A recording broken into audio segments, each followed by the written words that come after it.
Hello everyone, সকলোকে good morning দে। ইয়া paper দি গৈছিলে, পেপাৰ লৈ ৰাতিপুৱাই গা ধুই জাষ্ট ওলাইছোঁহে এতিয়া পেপাৰ লৈ ঘৰলৈ সোমাই দিনটোৰ ভ্লগটো ষ্টাৰ্ট কৰোঁ আৰু লগতে আপোনালোককো দেখুৱাই দিওঁ। চাই দিওঁ দেই শেষ হ'লে।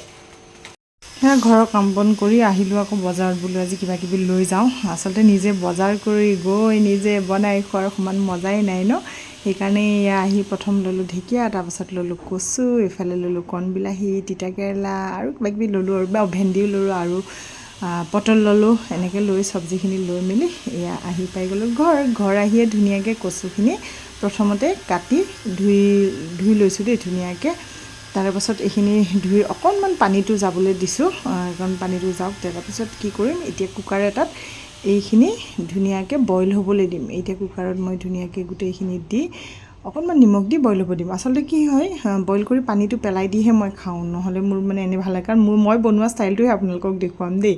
একদম চিম্পল আৰু ইজি হয় আৰু একদম ঘৰতে থকা বস্তুৰ সহায়ত। এই আন্দাজমতে দি দিলোঁ নিমখ দি লৈ ল'লোঁ।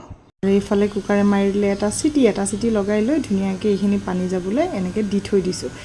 এতিয়া কেৰাহী এটাত প্ৰথমে অকণমান তেল গৰম হ'বলৈ দিছিলোঁ। এই তেল গৰম হোৱাৰ পাছত তাতে কেইটামান প্ৰথমে ফোৰণ দি ল'ম। তাৰপাছত পাঁচফোৰণ দিয়া হোৱাৰ পাছত ইয়াতে দিম জলকীয়া। আপোনালোকে বেছি খালে বেছিকৈ দিব, কমকৈ খালে কমকৈ দিব। মই এইকেইটাই খাওঁ, মই সেইকাৰণে সেইমতেই দিছোঁ।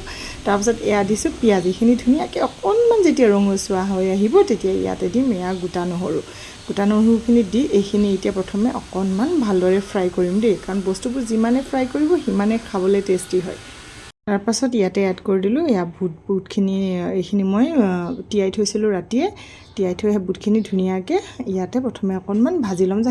এক্সট্ৰাকৈ মই বইল কৰি লোৱা নাই দেই, আপোনালোকে বইল কৰি ল'ব পাৰে। মই অকণমান টান থাকিলে মই ভালেই পাওঁ। তাৰপাছত এয়া দিলোঁ আন্দাজ অনুসৰি নিমখ আৰু দি দিলোঁ অকণমান আদা নহৰু পেষ্ট। আৰু এতিয়া ধুনীয়াকৈ আটাইখিনি ফ্ৰাই কৰিম। আৰু যেতিয়া ফ্ৰাই হৈ যাব আমাৰ অকণমানি মাইনা বিলাহীকেইটা ইয়াতে পেলাই দিম। কাৰণ কণবিলাহী মই এনেও ভাল পাওঁ ডাঙৰ বিলাহীতকৈ, সেইকাৰণে মই ইয়াতে কণবিলাহীয়ে দিছোঁ। কণবিলাহী দি ধুনীয়াকৈ আকৌ যেতিয়ালৈকে বিলাহীবোৰ ফাটি গেলি নাযায় তেতিয়ালৈকে তাক পূৰা ফ্ৰাই কৰি থাকিম। আৰু মাজতে দি দিলোঁ এয়া হালধি দিয়ে। দেখিছেনে বিলাহীবোৰ ধুনীয়াকৈ গেলি আহিব ধৰিছে। আৰু যেতিয়া মিক্স হ'বলৈ ধৰিব তেতিয়া ইয়াতে মই এয়া বইল কৰা কচুখিনি মিলাই দিম।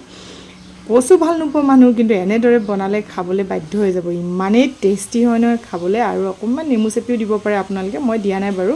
তাৰপাছত এয়া হৈ গ'ল মোৰ কচুৰ তৰকাৰী ৰেডি। তাৰপাছত এইয়া মোৰ আজি ভাত সাজত আছিলে কচুৰ বিশেষ তিতা কেৰেলা। মই কাঢ়াকৈ ভাজি ভাল পাওঁ, সেইকাৰণে মই তেনেকৈ লৈছোঁ। ভেন্দি ফ্ৰাই, ঢেকীয়া ভাজি, আমৰ টকটোতো মোৰ সদায় থাকে। খালি আজি চাটনি নাথাকিলে, সময় নহ'ল বনাবলৈ আচলতে।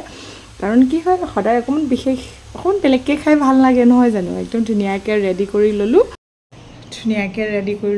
আৰু এতিয়া খাব লাগিল ন, ৰেডি কৰিলেতো নহ'ব। এতিয়া ধুনীয়াকৈ অকণমান ছাইড কৰি অকণমান মই খাই চাম দেই। দালি বনাইছোঁ কিন্তু দালি লোৱা নাই, কাৰণ দালিটো নহ'লেও চলি যায়, এনেকৈয়ে মই ভাল পাওঁ। আৰু এতিয়া অকণমান কচু খাই আপোনালোকক দেখুৱাইছোঁ দেই কেনেকুৱা হৈছে খাবলৈ।